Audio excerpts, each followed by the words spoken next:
Ay, thank you po. Thank you po, sis. Let us pray.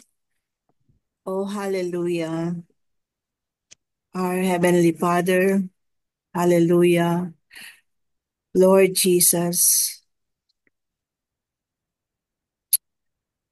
our Son, your Son po, Panginoon, our Deliverer, O Holy Spirit. Thank you, Father. Thank you, Lord, for this day, for this wonderful day. Ginising mo kami po, Panginoon, sa umagang ito, sa hapong ito, at sa iba't ibang lugar kung saan kami nandun po, Panginoon. Lord, salamat at ikaw yung unang-unang ah, Lord, matutunghayan namin, makasama namin, especially, Lord, tong Monday na ito, kung anumang day sa iba't ibang lugar namin po, Panginoon. Salamat po, Panginoon, sa magitan ng inyong awitin na ito na binigay niyo sa amin po, Panginoon. Lord, the worship that pleases you po, Panginoon, Lord. Especially, Lord God, yung aming mga puso na naka-tune sa inyo po, Panginoon, Lord God. Dalangin ko, Lord God, na i-prepare nyo ang aming puso't isipan po, Panginoon, sa mensahe sa umagang ito, sa hapong ito po, Panginoon. At dalangin po namin na ang internet ng bawat isa sa amin, ang mga connection po, Panginoon, ay maging Lord, malakas at wala pong maging hadlang. At sinasaway po Yes, namin Lord. ang Yes, lahat Lord. ng mga hindrances po, Panginoon, Yes, including Lord. na yung aming sister na si Marisa na siya magli-lead ng devotion na ito po, Panginoon. Maraming salamat po, Panginoon. Muli po, Panginoon. Kayo po ang magbibigay ng mensahe sa amin po, Panginoon. Mag-speak kayo po, Panginoon, into your Lord sa gagamitin nyo sa aming kapatid na ito. Maraming salamat Yes, po. Lord. In Jesus' name we pray. Amen. Amen. Amen. Thank you po, Sister Lydia. So, yes po. Of course, our prayer ay makasama si kapatid na Marisa, pero maybe talaga pong sabi niya po kasi mahina po yung internet. Sa kung saan naroon po siya ngayon, nandyan po siya ngayon sa Philippines. Hindi ko lang po alam kung saang lugar sa Pilipinas. Kaya bagaman anyway, magpapatuloy po tayo at magpapatuloy po ang gawain ng ating Panginoon. Amen. Wala pong pwedeng ihadlang ang kaaway sa atin pong harapan. Represent lang Napipigil. po ba? Sorry po. I-present lang, i-read, then we will analyze, Yes and then po, yes reflection. po. Yes Pwede po. po ako kung ano po, Ay, Sister Kenneth. thank you po, Brother Virgil. Ah, maraming salamat. Wow, thank you, Holy Spirit. Salamat po for placing the spirit of obedience sa puso po ni kapatid na Virgil. And I believe, oh God, it's not an accident na ito po yung pagkakataon na In-impress po ibinubukas sa niyo akin. po sa amin pong lahat at sa pamamagitan po ng Amen, amen. aming kapatid. So, okay. So, sige po. Magpapatuloy po tayo at i-move ko lang po tong slide and thank you I-share again. lang po sa akin. Ito po, i, ano ko po, ifo-flash ko po sa Apo, screen at kayo na po ayan yung po. wait lang po, itaas. Ilak- ilaki ko po ng konti para, ayan. Okay, so dito po tayo, I believe ito po yung umpisa, so pwede na po siguro tayong mag-start. Mag-pray po muna tayo. Pwede po? Nag-pray na po Si nag-pray Sister na po si Lydia. Sister Lydia, siya po yung nag-opening Siya po nag-pray. prayer. Nasa Amerika Opo, po yan eh. opo. Las Vegas po. Okay, Sige po. sige po. Magandang hapon po sa inyong lahat. Salamat po sa araw na to na binigay sa atin ng Panginoon Diyos. At Amen. kahapon po natatandaan ko si Oswald Chambers din po ang pinag-usapan natin. Hindi po Yes ba? po. lahat po ng devotionals po na ginagamit natin ngayong taon na to, mula nung January 1, Opo. ay kay Opo. Oswald Okay po, Chambers okay. po. Opo. Thank you po So, for yung the kanyang book. information. Opo. I will read na God po. bless you. Kindly open your hearts and your ears and try to discern whatever God will be telling to us. He moved from there to the mountain east of Bethel, and he pitched his tent with Bethel on the west and Ai on the east. There he built an altar for the Lord and called the name of the Lord. It is from Genesis chapter 12, verse 8. Next slide, please. Amen. In Genesis 12:8, worship is giving God the best that He has given you. Be careful what you do with the best you have. Whenever I get a blessing from God, give it back to Him as a love gift.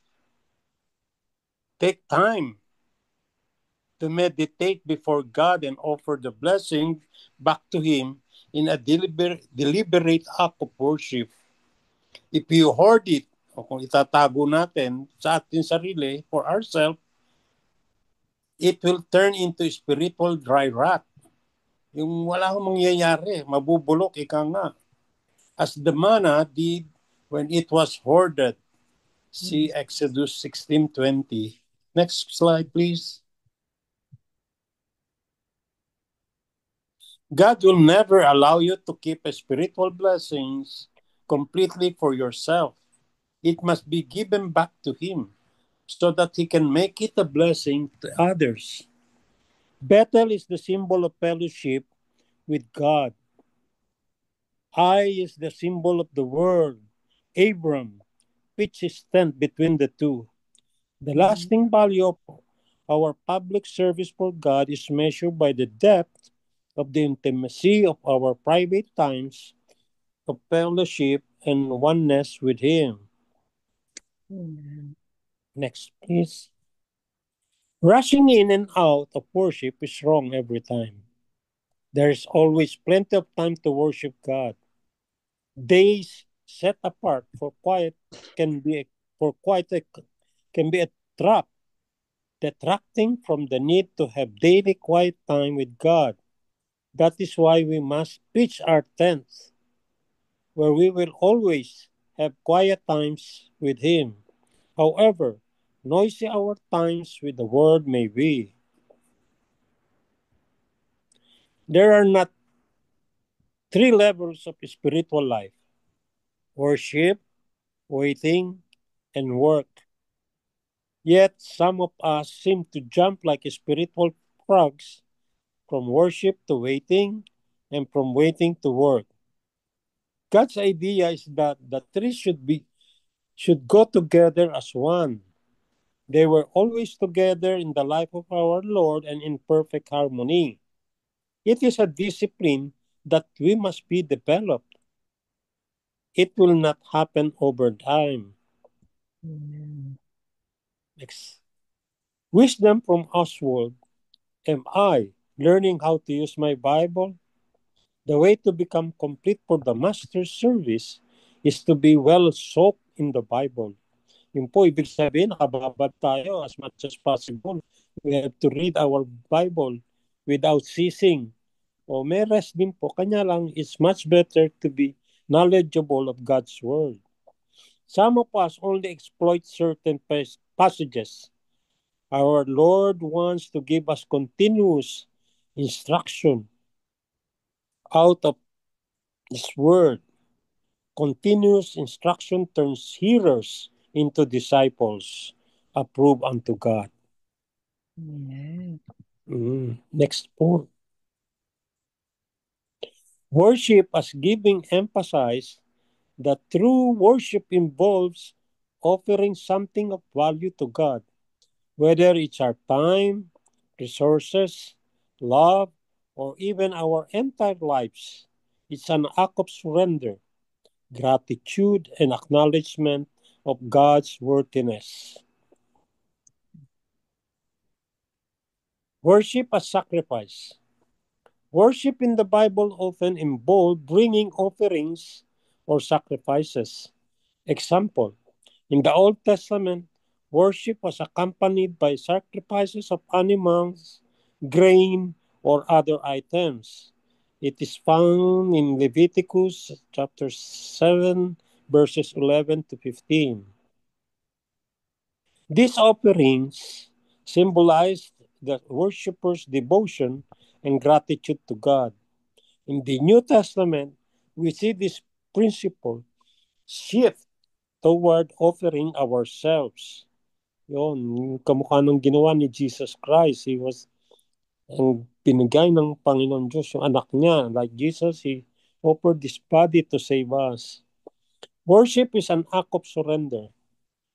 Present your bodies as a living sacrifice, holy and pleasing to God. This is your true and proper worship. The significance of this is worship isn't limited to rituals. It's about giving our whole life in service and devotion to God.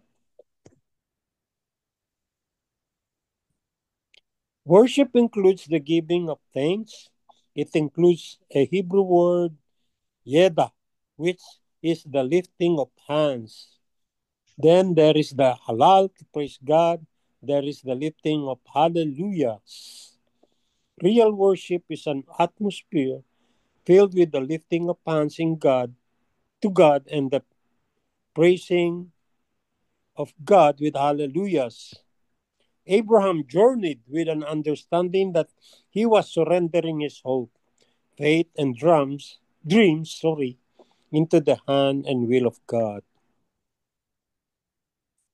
True worship is an act of obedience. Yes, yes.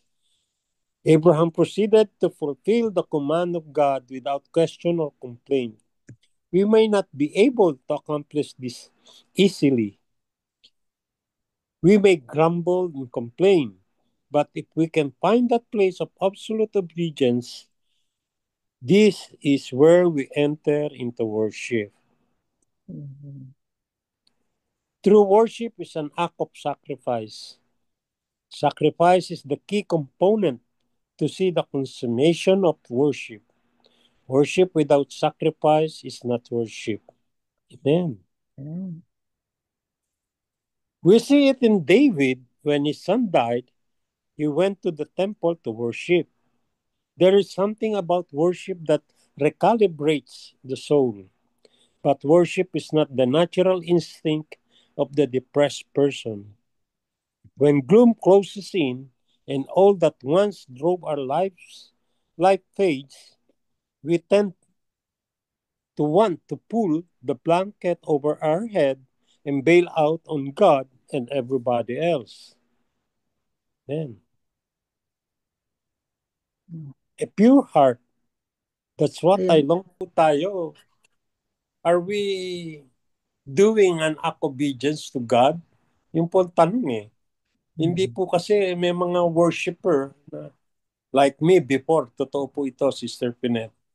Baglang na di masabing niyaya kami ng mama namin, sama kami. Pero deep inside our hearts, like me, Mm-mm.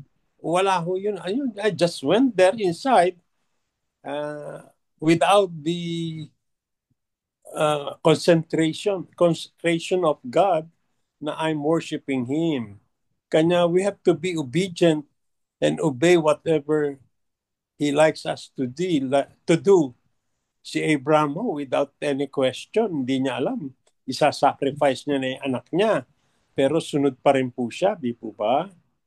Sana po ganun din tayo sa bawat isa sa atin na at as for me po, nung nasa Aldersgate this past days, I committed myself na po para sa Panginoon. Yun na Wow, po. amen, Lord. Opo. Praise Meron God. pa po isang true worship eh. Bali tatlo po ito eh. Opo. Obedience, So, obedience, ayan, act of sacrifice, yan. sacrifice, Yung key at component saka, po pala ito, we have to sacrifice ourselves. Maski na meron tayong, what we call this, may appointment na importante, Uunahin mo pa ba yun kaysa sa yung isa-sacrifice mo ba ang worship mo para sa Panginoon kaysa dun sa worldly things na matatanggap natin? Hindi po ba? Parang hindi acceptable sa eyes of God. Kanya worship without sacrifice is not worship. Yun po yun. Kanya we have to sacrifice ourselves in everything that we will be doing na in just to praise God and worship Him. Mhm. Yun. Amen. Amen. Amen. Wow. The Tapos, best. The ano best. po ba? Parang Yun, ito pa po surrender. yata. Yun True po. worship is True an act worship of is an surrender. act of surrender. Yan, nasa Romans 12:1. Present your bodies as a living sacrifice, holy, pleasing to God. This is true. This is your true and proper worship. Significant worship isn't limited to rituals. It's about giving our whole lives in service and in devotion to God. Huwag po tayong maging yung ang tawag nito, bench worshiper. Yung nakaupo lang po sa bench, tatayo, raise hand, makikihallelujah, na which is not yung wala po yung focus na talagang nagsusurrender tayo sa Panginoon. Yun po ang ano nito, na kailangan talagang as a living sacrifice, ano po, we have to please, we have to kneel, we have to raise our hands and plead God na patawarin tayo, pagpalain tayo, na cleanse our heart, na laging malinis ang puso natin para sa Kanya, na at saka i-renew ang spirit natin para lagi siyang nakasurrender tayo sa Kanya. Kanya hindi po limited lang Amen. sa ritual na meron kang what call this, sinakripisyo. Yung halimbawa, yung kambing, tupa, yung mga ganun po ba, na much better yung tayo mismo. We have to offer our living as a living sacrifice to God. Yun lang po. Thank you for Amen. sharing me. Amen. Amen. Amen. Isang Thank malakas na amen po, and thank tayo you po po talaga ay nagpupuri for sa ating sharing. Panginoon. Let's give the glory to our God. Amen. Yes po. Amen. Maraming salamat, Brother Virgil. And I Wala po believe naman. lahat po tayo ay talagang na-bless, at tayo po ay nabiyayaan ng Opo. ito pong mga reminder na ito. Actually, tutuusin, sasabihin natin, alam ko na yung mga yan. 'Di ba, napakadali pong maging yung spirit of familiarity. Sabi nga that we Opo. have to be very careful na yung habang nakikinig tayo sa salita ng Panginoon ay we will aasamin natin na Lord, give me something, revelation, Yes, new amen. revelation. It's always fresh every morning, sabi nga, di Opo. ba? Opo. Kaya napakabuti ng Panginoon na talagang lagi po niya tayong kung hindi man ito reminder, ay talagang binibigyan niya po tayo ng mga bagong insights, mga bagong perspectives, mga bagong um, um, yung revelations mula sa kanyang mga salita. At today is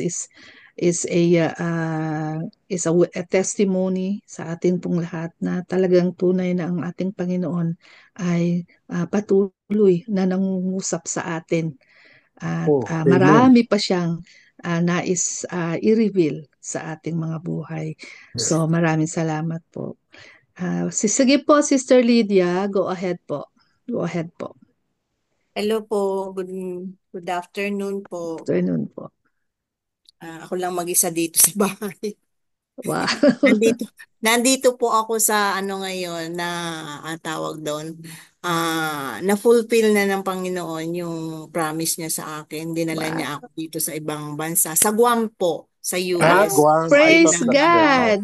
Wow. January 1, nung nagpunta po kami rito, Mm. sumabay po ako doon sa anak ko. Kaya yun, isa sa Amen. pasasalamat ko sa ating Panginoon is an Amen. act Di ba sabi kanina, yung pagka-billionaires ka is an act of ano rin na ibigay din natin yung pasasalamat. Sacrifice. Ibigay din Amen. natin yung pasasalamat natin bilang dun sa binigay niyang blessing. Dito sa ano Amen. natin, dun sa devotion natin, yung true worship is an act of obedience, Mm. sacrifice, and Mm-mm. surrender. Surrender. Sabi nga doon, narinig ko din po doon sa church, doon sa service, doon sa ano, nagpapasimula ang worship mula pa doon sa unang-una. Hindi lang doon sa hindi lang doon sa mensahe, di ba ba? Yes. So, nag-uumpisa po kami doon sa ano, doon sa church ng Praise and intercessory. Ang worship. aga po po noon, ang Intercessor. aga is 7 o'clock. 7 o'clock kami nagpupunta doon, pero gumigising na rin ako. It's an act of sacrifice talaga. It's act of sacrifice kasi gigising ka ng maaga, mas alas 5, gagaya ka na, magpe-prepared ka na, then saka ako magta-travel doon sa ano. Um, Nung umpisa talagang sa ano, ah, um, mahirap siyang gawin. Pero nitong nasasanay na kami, parang nagiging ano na, hindi na siya sacrifice. It's more Mm. on ano tawag doon? Act of pasasalamat mo sa ano, giving, na yung binabalik mo yung binigay, yung ginawa ng Panginoon sa iyo dahil mahal Mm. siya. Hindi na siya sacrifice. Doon kami tinuruan din ng ano, tsaka hinahanap ko na rin ng ng ng ano ng katawan mo na hindi need eh. Kung hindi yung gusto mong matuwa ang ating Panginoon, gusto mo nang ma-meet yung presence niya, na meron siyang binibigay na mensahe tungkol doon sa ano, doon pa lang sa pasimula. At doon sa prayers, tapos Sunday school, ay kabahagi din ng worship yun, di po ba? Yung worship, yung Sunday school, bago yung Diba? mga services talaga natin. Kaya nung pong nagwo-work po ako sa church, syempre po, ako po yung punong abala rin doon, as a secretary, hindi po ako makapag-concentrate talaga ng buong buo doon sa worship namin. Meron pong gagawin, meron pang ganon. So, nitong lately, nung nag-retire na ako, lagi po ako nandun sa unahan. Kasi wala na pong kumakalabit sa akin, wala na nagtatanong, yung ganyan. Doon nandun na po ako sa harap. Sabi ko, Lord, doon ko doon ko talaga tawag doon, masasabi ko bang naramdaman yung presence at talagang Mm. mangungusap ang ating Panginoon. Kasi Amen. pagka nandun ka sa likod, ang dami mong nakikita, ang dami mong naririnig, ang dami mong ano, hindi ka makapag-focus. So, nung sabi ko, Lord, dito na ako. Kaya nung every time na nandun ako sa unahan, mas gusto ko. Sabi ko, ano ba tong ano to? Lalo na nung sa mga awitin, doon sa palang sa awitin, mangungusap na talaga ang ating Panginoon. Pagka talaga yung heart mo ay naka-focus talaga sa ating Panginoon, talagang mararamdaman natin. Wag na nating ano tawag doon, yung abalaan, tawag doon yung mga nasa paligid natin. Talagang ang Panginoon talaga ang makikipag-usap sa atin sa pamagitan ng mensahe, sa pamagitan ng awitin. Pero mo yung mga awit ng praise and worship, talagang buhay na buhay sa akin. Hindi lang Mm. hindi lang every Sunday. Sabi ko, bakit ba ako naiiyak?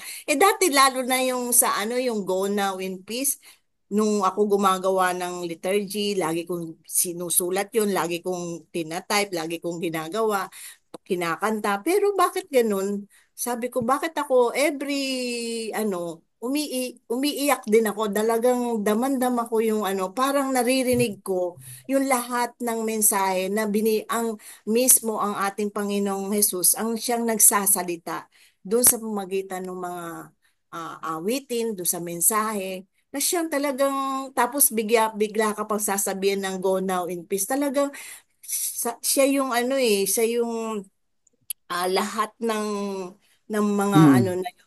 Kung tayo ay talagang nakafocus lang tayo sa ating ano, makukuha natin yung mga revelation, yung mensahe niya para sa atin. Kaya kung yun ang kaisipan natin, kung yun ang ilalagay natin sa puso, talagang mararamdaman natin yung worship that pleases God.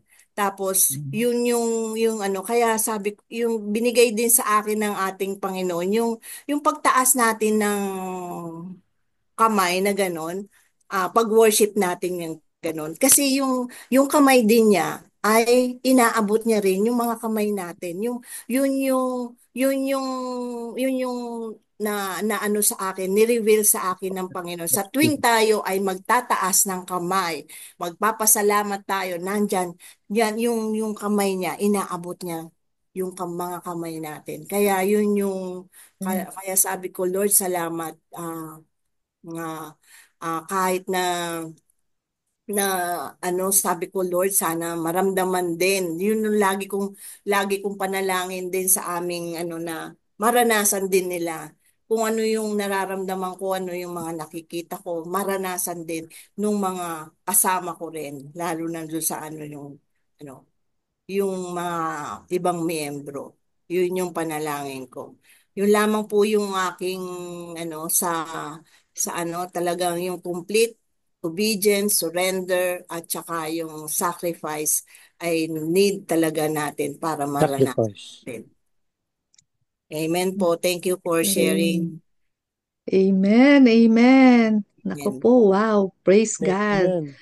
Talagang ang ating Panginoon, hindi niya wahayaan na tayo ay walang matatanggap mula sa Kanya.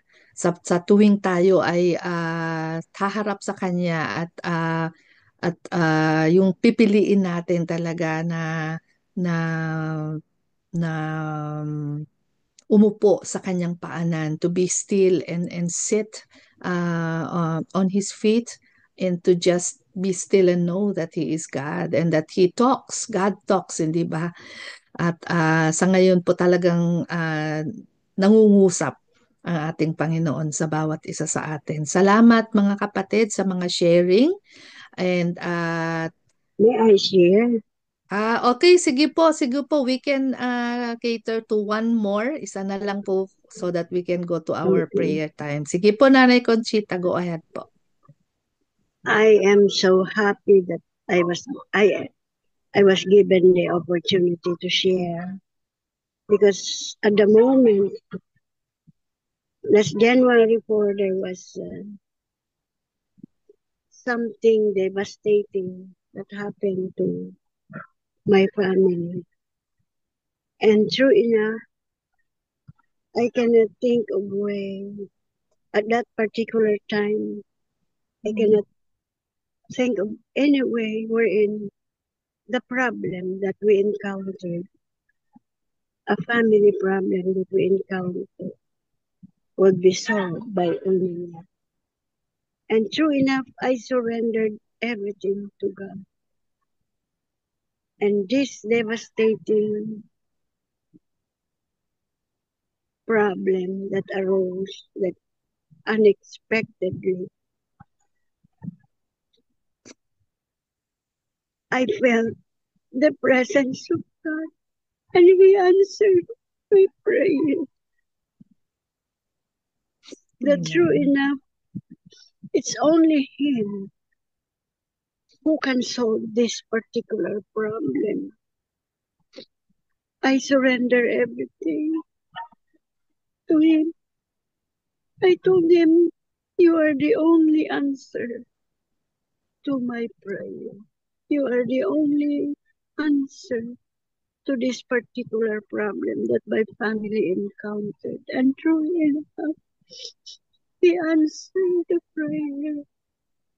Oh, praise God. I cannot fathom how deep. I said this is a challenge and a test of faith.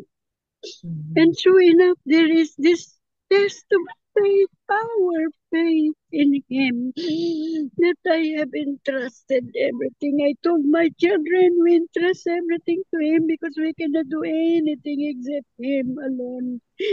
And I thank Amen. God. Amen. True enough, my dear brothers and sisters, I am a living witness to this, that if we make our surrender to Him, if we surrender everything to Him, if we make this sacrifice of waking up and praying and talking to Him, there is always an answer, and there is an always love, forgiveness Amen. for the things done. And true enough, I thank for this opportunity of sharing this, because this is very lesson that we have learned today, so Wow, praise relevant God. in my Praise life, in our life as a family. And God really is a God that answers Everything. Praise earnest God. prayer that is brought to Him. And my dear brothers and sisters, thank you for such opportunity of listening to me. Thank you, thank you, thank you. To God be the Amen. Amen. glory. Amen. Amen. Amen. Amen. To God be the glory indeed. Thank you po, Nanay Conchita, for that act of yung courage. You know, it takes a lot of courage po to be able to voice out and to share. Kaya yung mga iba, they're not courageous enough because there is that yung something that's holding them back, but praise God po, you came out of your comfort zone to share. At kaya lagi ko pong sinasabi, we just don't know who we are blessing through our testimonies. Di ba parang nabanggit po kanina dito yung something na don't keep it to yourself because it will get rotten. I remember, parang mabubulok. Di ba po, nabanggit po yun Kaya sabi ko, wow, ang ganda naman yan, Lord. Somewhere, kasi ako po, it's I always encourage people to share yung mga testimonies, anything that the Lord is doing in our lives. That's what we are here for, mga kapatid. Kasi we just don't know, di ba nga, kung sino yung mapapalakas natin sa ating pong mga testimony. Maybe someone is going through the same experience or situation, and baka yun lang yung hinihintay nating marinig mula sa ating mga kapatid to give us that encouragement, to give us back the strength na nais na agawin ng kaaway mula sa atin. So,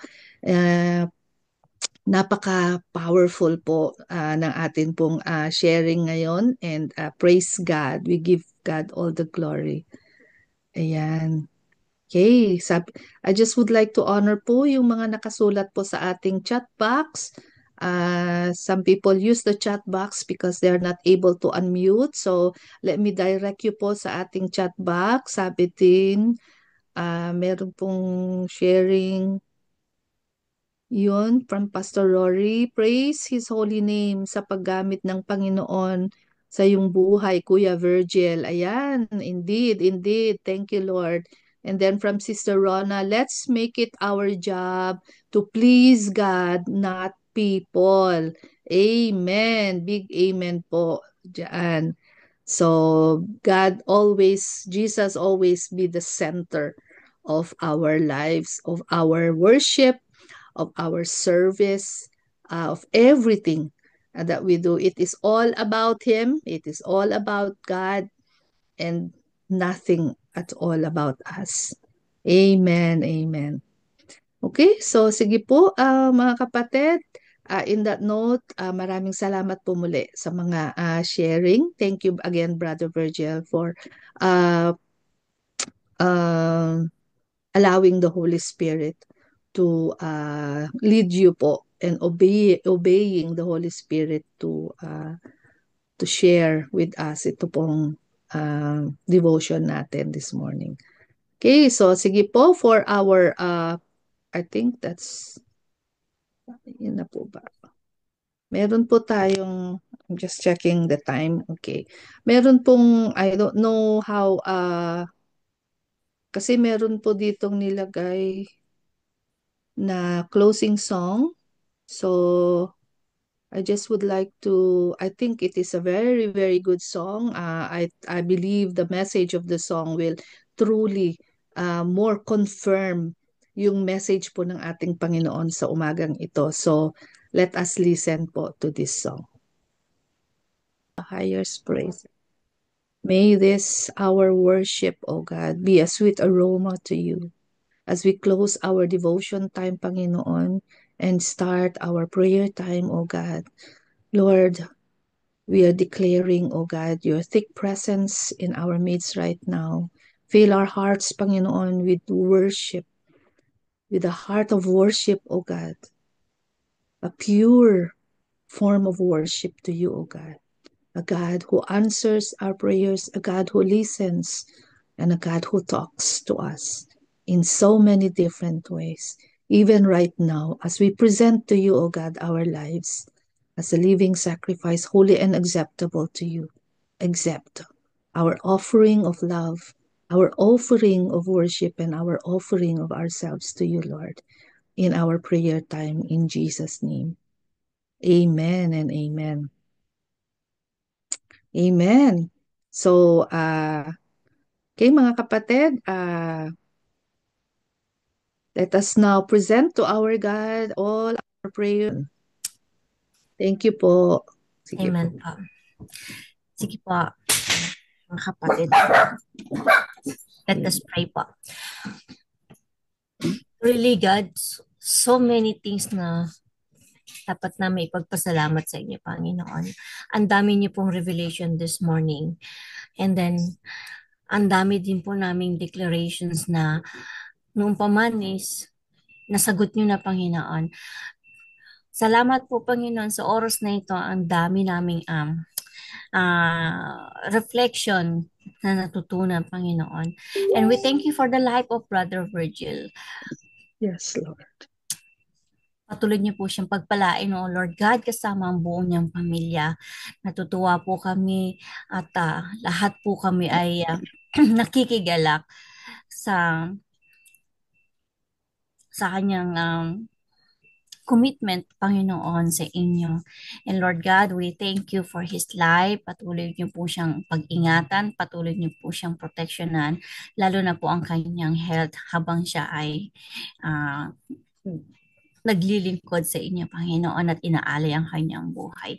Panginoon, maraming salamat din po sa mga sharing na narinig namin. Oh Lord God, hindi namin alintana ang oras na kahit kami ay nag-overtime, but then we are all so blessed na naririnig namin ang kabutihan ninyo sa bawat buhay namin, Panginoon, dito sa Daybreak. And we thank you, Panginoon, dahil laging namumutawi ang inyong kabutihan sa puso ng bawat isa.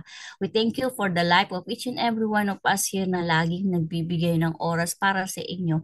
We thank you for this is first Monday of the month, first Monday of the year 2025, and we are so blessed, Lord God, na fulfilled kami ng inyong Holy Spirit at ramdam namin ang inyong presensya. We thank you sa natutunan namin sa life of ni Oswald na laging nandyan, laging nakikita namin kung paano kayo kumikilos magmula pa noon, ngayon, at alam namin sa susunod pang mga araw, Panginoon, naramdam namin na ang inyong presensya, ang inyong pagmamahal, ang inyong kabutihan, ang inyong pagpapala, ang inyong grace, oh Lord God, lagi na sa amin. Lord, you always make a way. You always been our answering God. And we always have our hope because yung pagmamahal ninyo na siyang bumibigay sa bawat isa sa amin. We thank you, O God, Father. We thank you. This I pray in the mighty name of Jesus. Amen.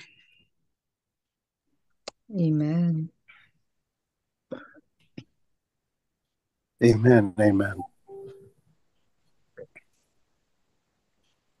Mga kapatid, kay Kristo Jesus, tanggapin natin ang kanyang biyaya, pagpapala, pagkilos, nakahanga-hanga,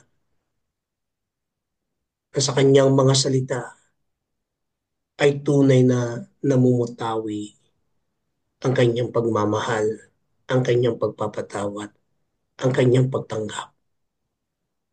Dahil siya ang ating Ama. Dahil siya'y buhay na totoo. Hindi lamang ito salita, kung hindi siya'y Diyos na ganap at tunay. Dahil kaya niyang ibigay ang kanyang buhay, ang kanyang bugtong ng anak ng ating Panginoong Jesucristo, na siya ang ilaw, na siya yung daan at katotohanan, na siya'y nanirahan sa atin sa mundong ito, na nagbibigay ng totohanan ng daan pagtungo o panunumbalik muli sa Ama. Sapagkat ang kanyang pagmamahal ay wagas kahit ang kanyang buhay ay kaya niyang ialay. Kahit ang kanyang buhay pinakita ang tunay at ganap na liwanag sa ating mga lakaring sa pamumuhay ng pananampalataya. Tama, hindi madaling mamuhay sa mundong ito. Ngunit kapag ang banal na Espiritu ang siyang ating kasama, katuwang, sabi nga ng ating Panginoong Hesus, aalis man ako, ngunit iiwanan ko kayo ng isang patnubay. Iyan ang kanyang hinabilin, iyan ang kanyang iniwan na ating makakatuwang makakasama, sapagkat ang pagmamahal niya'y wagas, ganap at totoo, upang tayo'y turuan, upang tayo'y gabayin, upang ipakita na kahit ang kanyang mga anak, ang kanyang mga tagasunod ay kayang gumawa ng mga kahangahangang bagay na hindi natin nararanasan dahil ang banal na Espiritu ay sumasa atin. Kaya tanggapin natin kapangyarihan, ang otoridad ng Diyos Ama, Anak at Espiritu Santo. Ang lahat ay magsabi ng Amen. Amen. Amen. Amen. Praise Amen. God. Maraming salamat. Muli mga kapatid, sa